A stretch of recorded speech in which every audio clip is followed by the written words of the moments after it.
ये मुझे अमेरिका जाना पड़ रहा है।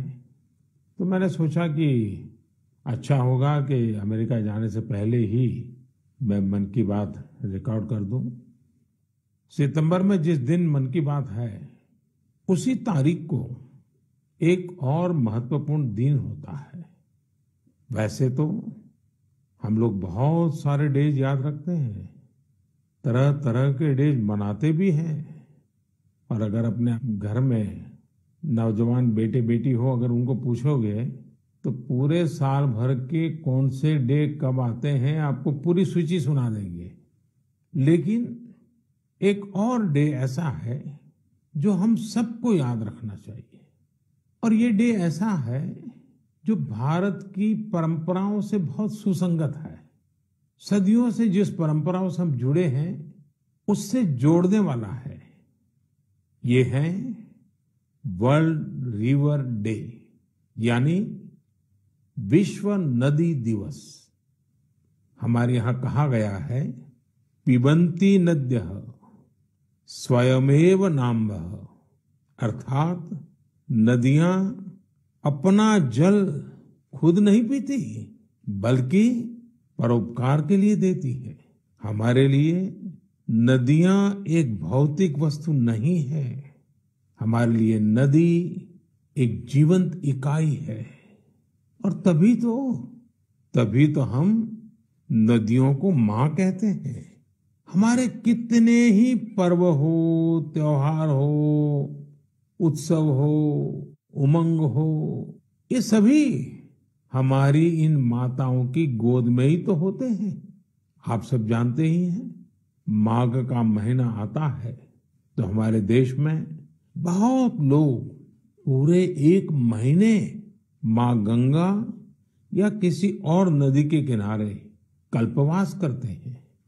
अब तो ये परंपरा नहीं रही, लेकिन पहले के जमाने में तो परंपरा थी कि घर में स्नान करते हैं तो भी नदियों का स्मरण करने की परंपरा आज भले लुप्त हो गई हो या कहीं बहुत अल्प मात्रा में बची हो, लेकिन एक बहुत बड़ी परंपरा थी जो प्रातः में ही स्नान करते समय ही विशाल भारत की एक यात्रा करा देती थी।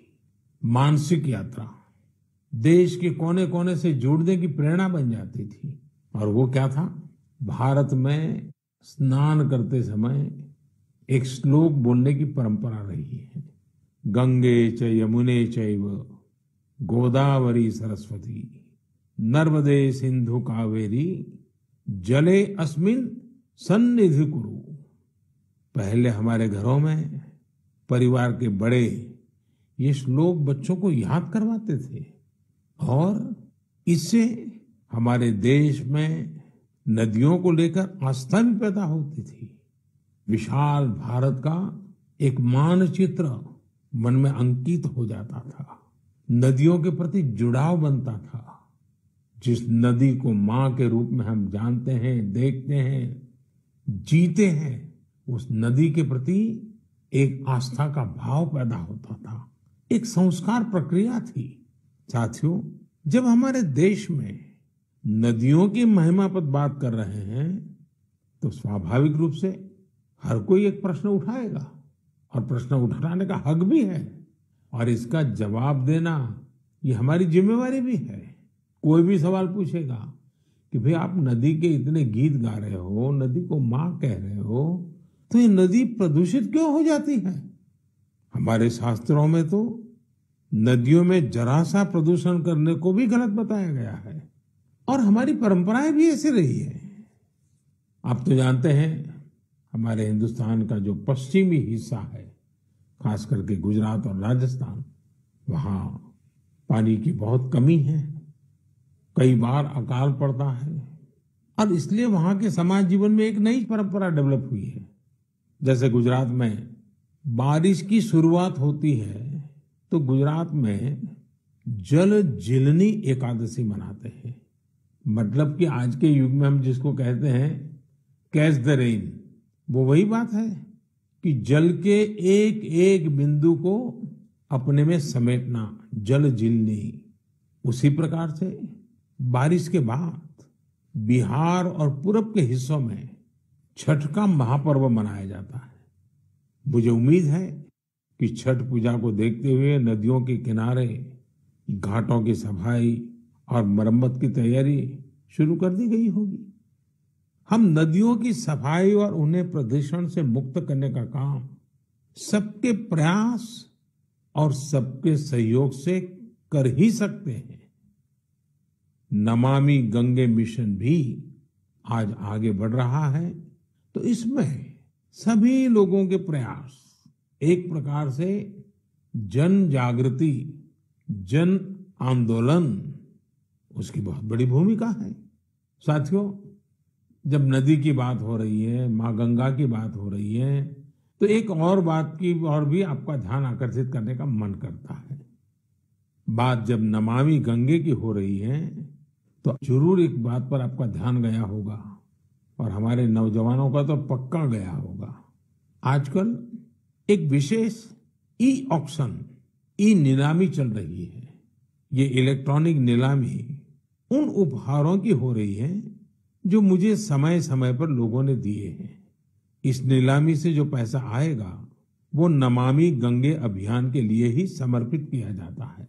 आप जिस आत्मीय भावना के साथ मुझे उपहार देते हैं, उसी भावना को ये अभियान और मजबूत करता है।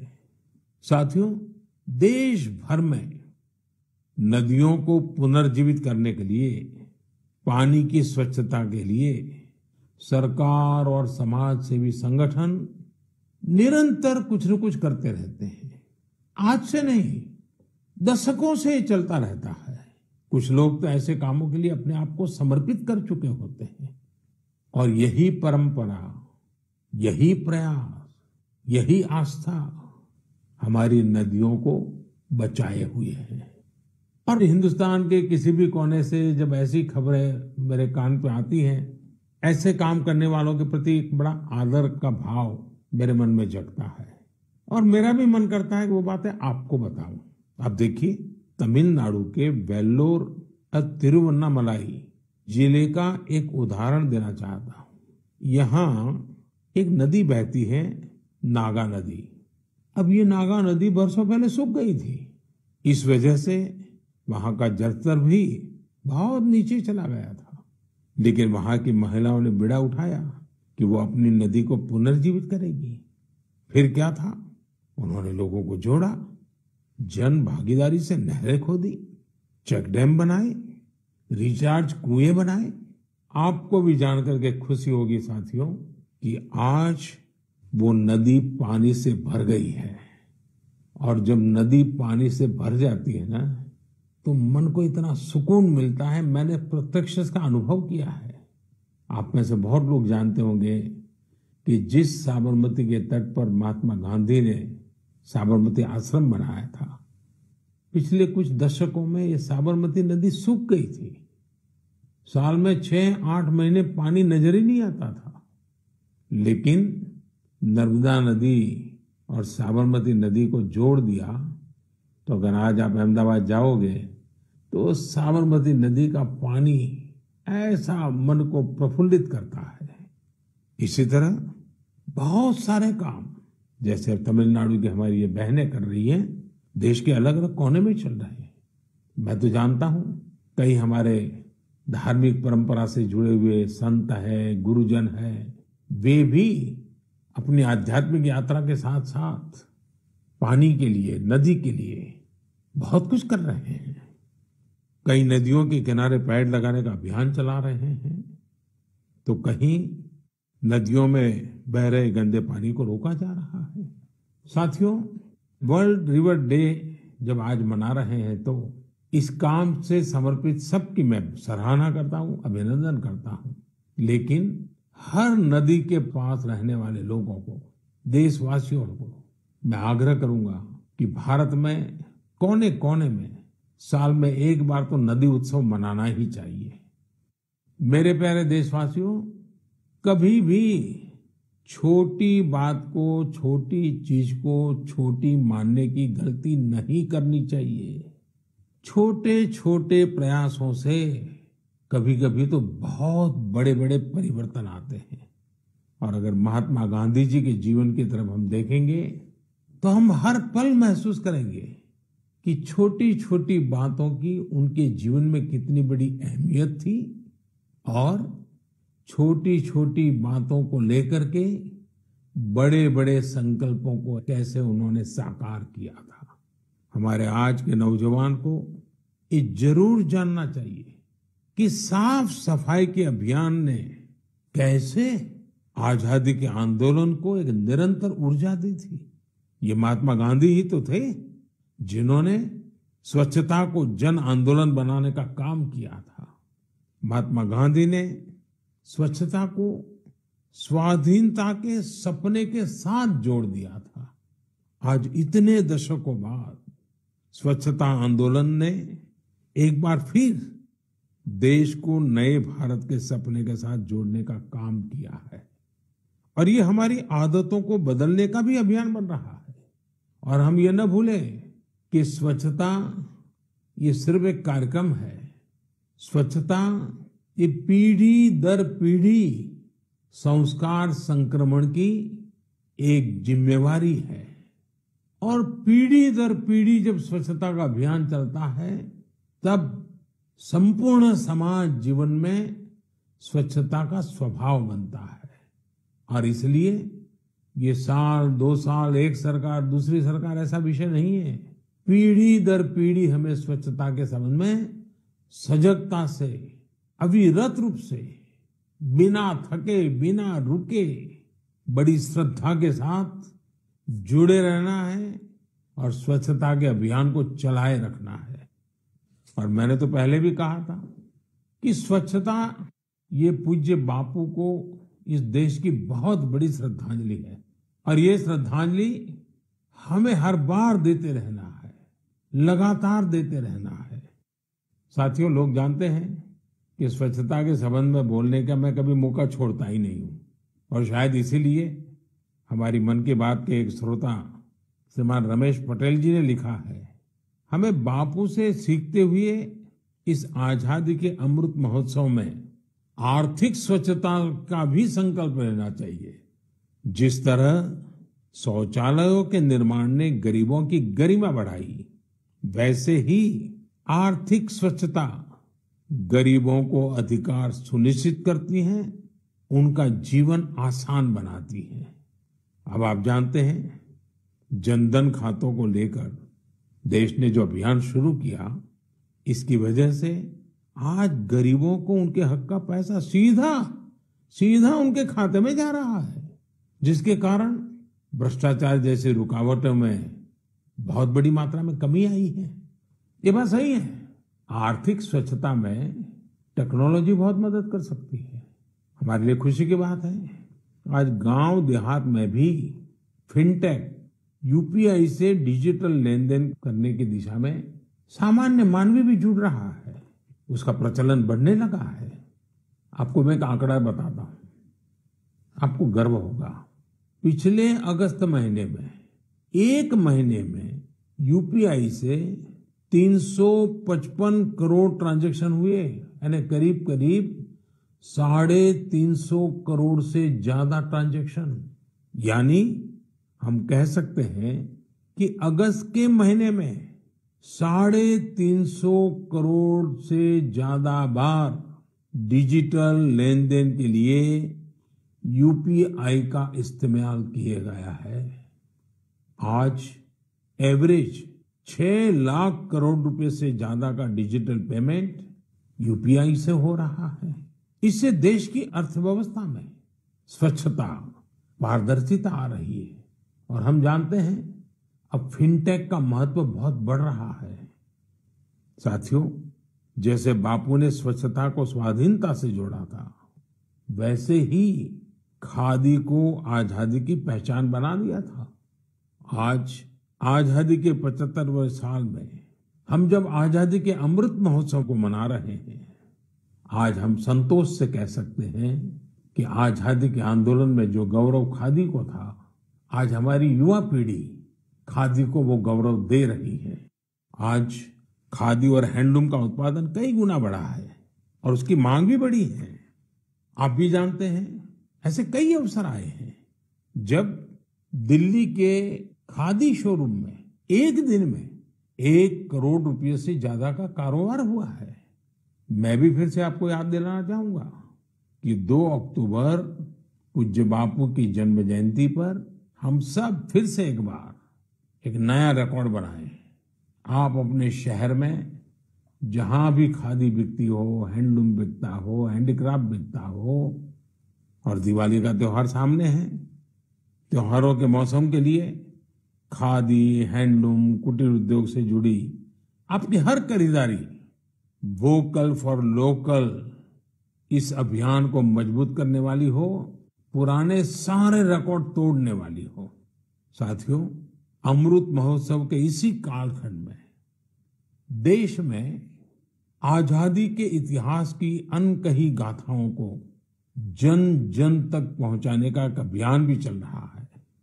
और इसके लिए नवोदित लेखकों को, देश के और दुनिया के युवाओं को आह्वान किया गया था। इस अभियान के लिए अब तक 13,000 से ज्यादा लोगों ने अपना रजिस्ट्रेशन किया है, और वो भी 14 अलग अलग भाषाओं में। और मेरे लिए खुशी की बात ये भी है कि 20 से ज्यादा देशों में कई अप्रवासी भारतीयों ने भी इस अभियान से जुड़ने के लिए अपनी इच्छा जताई है। एक और बहुत दिलचस्प जानकारी है, करीब 5,000 से ज्यादा नए नवोदित लेखक आजादी के जंग की कथाओं को खोज रहे हैं। उन्होंने जो अनसंग हीरोज हैं, जो अनामी हैं, इतिहास के पन्नों पे जिनके नाम नजर नहीं आते हैं, ऐसे अनसंग हीरोज पर, थीम पर, उनके जीवन पर, उन घटनाओं पर कुछ लिखने का बीड़ा उठाया है। यानी देश के युवाओं ने ठान लिया है कि उन स्वतंत्र सेनानियों के इतिहास को भी देश के सामने लाएंगे जिनकी गत 75 वर्ष में कोई चर्चा तक नहीं हुई है। सभी श्रोताओं से मेरा आग्रह है, शिक्षा जगत से जुड़े सबसे मेरा आग्रह है, आप भी युवाओं को प्रेरित करें, आप भी आगे आएं। और मेरा पक्का विश्वास है कि आजादी के अमृत महोत्सव में इतिहास लिखने का काम करने वाले लोग इतिहास बनाने भी वाले हैं। मेरे प्यारे देशवासियों, सियाचिन ग्लेशियर के बारे में हम सभी जानते हैं। वहां की ठंड ऐसी भयानक है जिसमें रहना आम इंसान के बस की बात ही नहीं है। दूर दूर तक बर्फ ही बर्फ, और पेड़ पौधों का तो नामो निशान नहीं है। यहाँ का तापमान -60 डिग्री तक भी जाता है। कुछ ही दिन पहले सियाचिन के इस दुर्गम इलाके में 8 दिव्यांग जनों की टीम ने जो कमाल कर दिखाया है, वो हर देशवासी के लिए गर्व की बात है। इस टीम ने सियाचिन ग्लेशियर की 15,000 फीट से भी ज्यादा की ऊंचाई पर स्थित कुमार पोस्ट पर अपना परचम लहराकर वर्ल्ड रिकॉर्ड बना दिया है। शरीर की चुनौतियों के बावजूद भी हमारे इन दिव्यांगों ने जो कारनामा कर दिखाया है, वो पूरे देश के लिए प्रेरणा है। और जब इस टीम के सदस्यों के बारे में जानेंगे तो आप भी मेरी तरह हिम्मत और हौसले से भर जाएंगे। इन जाबाज दिव्यांगों के नाम हैं महेश नेहरा, उत्तराखंड के अक्षत रावत, महाराष्ट्र के पुष्पक गवांडे, हरियाणा के अजय कुमार, लद्दाख के लोब्सांग चोस्पेल, तमिलनाडु के मेजर द्वारकेश, जम्मू कश्मीर के इरफान अहमद मीर और हिमाचल प्रदेश की चोंजिन एंगमो। सियाचिन ग्लेशियर को फतह करने का यह ऑपरेशन भारतीय सेना के विशेष बलों के वेटरन्स की वजह से सफल हुआ है। मैं इस ऐतिहासिक और अभूतपूर्व उपलब्धि के लिए इस टीम की सराहना करता हूं। यह हमारे देशवासियों के can do culture can do determination, can do attitude के साथ हर चुनौती से निपटने की भावना को भी प्रकट करता है।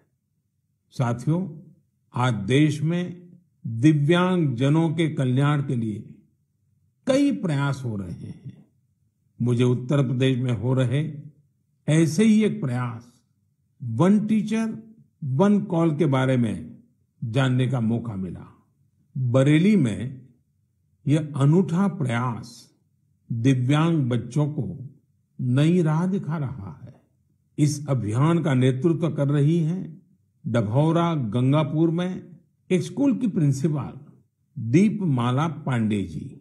कोरोना काल में इस अभियान के कारण न केवल बड़ी संख्या में बच्चों का एडमिशन संभव हो पाया, बल्कि इससे करीब 350 से अधिक शिक्षक भी सेवा भाव से जुड़ चुके हैं।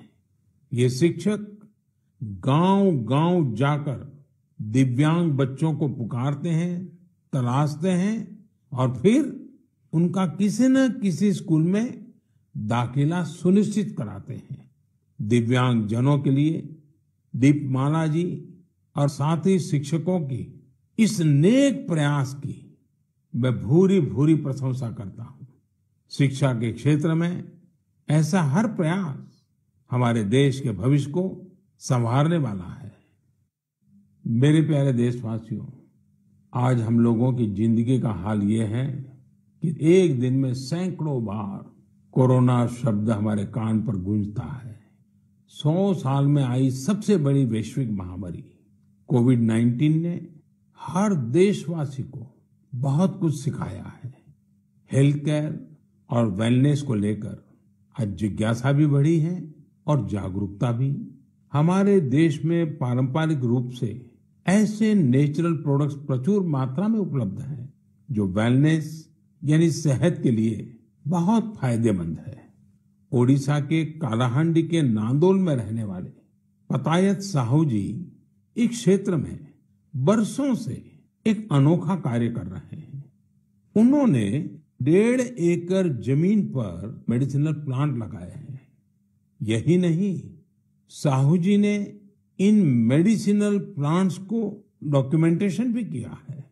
मुझे रांची के सतीश जी ने पत्र के माध्यम से ऐसी ही एक और जानकारी साझा की है। सतीश जी ने झारखंड के एक एलोवेरा विलेज की ओर मेरा ध्यान दिलाया है। रांची के पास ही देवरी गांव की महिलाओं ने मंजू कश्यप जी के नेतृत्व में बिरसा कृषि विद्यालय से एलोवेरा की खेती का प्रशिक्षण लिया था। इसके बाद उन्होंने एलोवेरा की खेती शुरू की। इस खेती से न केवल स्वास्थ्य के क्षेत्र में लाभ मिला, बल्कि इन महिलाओं की आमदनी भी बढ़ गई। कोविड महामारी के दौरान भी इन्हें अच्छी आमदनी हुई। इसकी एक बड़ी वजह यह थी कि सैनिटाइजर बनाने वाली कंपनियां सीधे इन्हीं से एलोवेरा खरीद रही थी। आज इस कार्य में करीब 40 महिलाओं की टीम जुटी है और कई एकड़ में एलोवेरा की खेती होती है। ओडिशा के पतायत साहू जी हो या फिर देवरी में महिलाओं की ये टीम, इन्होंने खेती को जिस प्रकार स्वास्थ्य के क्षेत्र से जोड़ा है, वो एक अपने आप में मिसाल है। साथियों, आने वाली 2 अक्टूबर को लाल बहादुर शास्त्री जी की भी जन्म जयंती होती है। उनकी स्मृति में ये दिन हमें खेती में नए नए प्रयोग करने वालों की भी शिक्षा देता है। मेडिसिनल प्लांट के क्षेत्र में स्टार्टअप को बढ़ावा देने के लिए मेडी हब टीबीआई के नाम से एक इंक्यूबेटर गुजरात के आणंद में काम कर रहा है। मेडिसिनल और एरोमेटिक प्लांट से जुड़ा ये इंक्यूबेटर बहुत कम समय में ही 15 एंटरप्रेन्योर्स के बिजनेस आइडिया को सपोर्ट कर चुका है। इस इंक्यूबेटर की मदद पाकर ही सुधा चेब्रोलू जी ने अपना स्टार्टअप शुरू किया है। उनकी कंपनी में महिलाओं को प्राथमिकता दी जाती है और उन्हीं पर इनोवेटिव हर्बल फॉर्मुलेशंस की भी जिम्मेदारी है। एक और एंटरप्रेन्योर सुभाश्री जी ने, जिन्हें भी इसी मेडिसिनल और एरोमेटिक प्लांट इंक्यूबेटर से मदद मिली है। सुभाश्री जी की कंपनी हर्बल रूम और कार फ्रेशनर के क्षेत्र में काम कर रही है। उन्होंने एक हर्बल टेरेस गार्डन भी बनाया है, जिसमें 400 से ज्यादा मेडिसिनल हर्ब्स हैं। साथियों, बच्चों में मेडिसिनल और हर्बल प्लांट्स के प्रति जागरूकता बढ़ाने के लिए आयुष मंत्रालय ने एक दिलचस्प पहल की है और इसका बीड़ा उठाया है हमारे प्रोफेसर आयुष्मान जी ने। हो सकता है कि जब आप ये सोचें कि आखिर प्रोफेसर आयुष्मान है कौन, दरअसल प्रोफेसर आयुष्मान एक कॉमिक बुक का नाम है।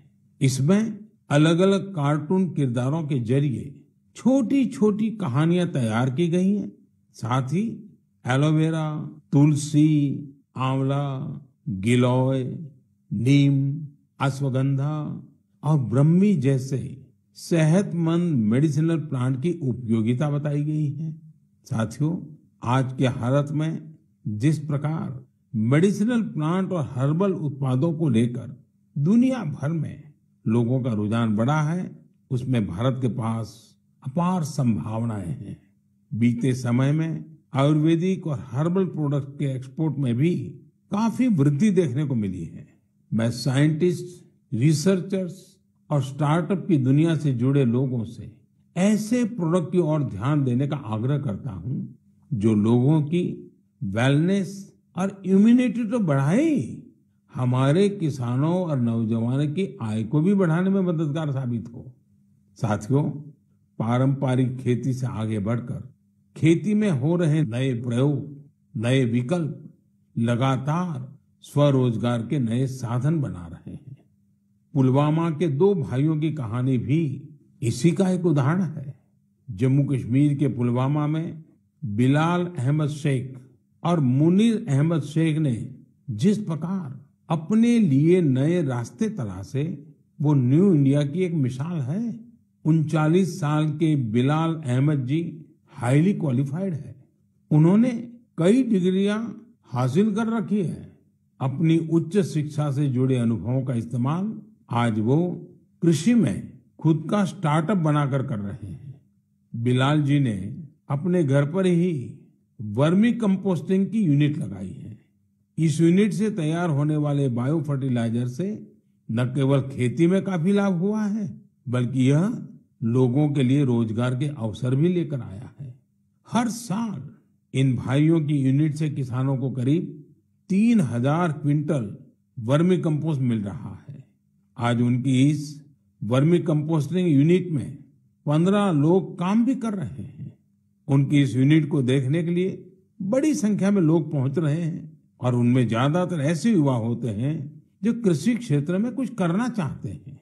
पुलवामा के शेख भाइयों ने जॉब सीकर बनने की जगह जॉब क्रिएटर बनने का संकल्प लिया और आज वो जम्मू कश्मीर ही नहीं बल्कि देश भर के लोगों को नई राह दिखा रहे हैं। मेरे प्यारे देशवासियों, 25 सितंबर को देश की महान संतान पंडित दीनदयाल उपाध्याय जी की जन्म जयंती होती है। दीनदयाल जी पिछली सदी के सबसे बड़े विचारकों में से एक है। उनका अर्थदर्शन, समाज के सशक्त करने के लिए उनकी नीतियां, उनका दिखाया अंत्योदय का मार्ग आज भी जितना प्रासंगिक है उतना ही प्रेरणादायी भी है। 3 साल पहले 25 सितंबर को उनकी जन्म जयंती पर ही दुनिया की सबसे बड़ी health assurance scheme Ayushman Bharat योजना लागू की गई थी। आज देश के 2-2.25 करोड़ से अधिक गरीबों को आयुष्मान भारत योजना के तहत अस्पताल में 5 लाख रुपए तक का मुफ्त इलाज मिल चुका है। गरीब के लिए इतनी बड़ी योजना दीनदयाल जी के अंत्योदय दर्शन को ही समर्पित है। आज के युवा अगर उनके मूल्यों और आदर्शों को अपने जीवन में उतारें तो ये उनके बहुत काम आ सकता है। एक बार लखनऊ में दीनदयाल जी ने कहा था, कितनी अच्छी अच्छी चीजें, अच्छे अच्छे गुण हैं, ये सब हमें समाज से ही तो प्राप्त होते हैं। हमें समाज का कर्ज चुकाना है, इस तरह का विचार करना ही चाहिए। यानी दीनदयाल जी ने सीख दी कि हम समाज से, देश से इतना कुछ लेते हैं, कहेंगे इस बारे में सोचना चाहिए। ये आज के युवाओं के लिए बहुत बड़ा संदेश है। साथियों, दीनदयाल जी के जीवन से हमें कभी हार न मानने की भी सीख मिलती है।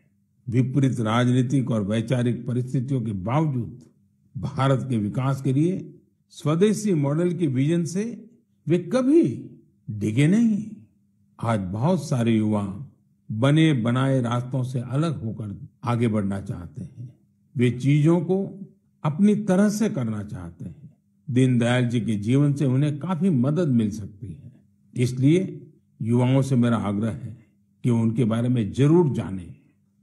मेरे प्यारे देशवासियों, हमने आज बहुत से विषयों पर चर्चा की।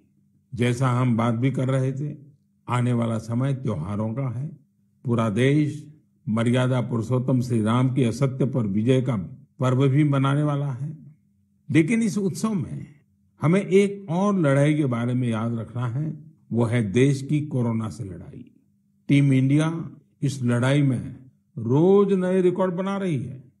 वैक्सीनेशन में देश ने कई ऐसे रिकॉर्ड बनाए हैं जिसकी चर्चा पूरी दुनिया में हो रही है। इस लड़ाई में हर भारतवासी की अहम भूमिका है। हमें अपनी बारी आने पर वैक्सीन तो लगवानी ही है, पर इस बात का भी ध्यान रखना है कि कोई इस सुरक्षा चक्र से छूट न जाए। अपने आसपास जिसे वैक्सीन नहीं लगी है, उसे भी वैक्सीन सेंटर तक ले जाना है। वैक्सीन लगने के बाद भी जरूरी प्रोटोकॉल का पालन करना है।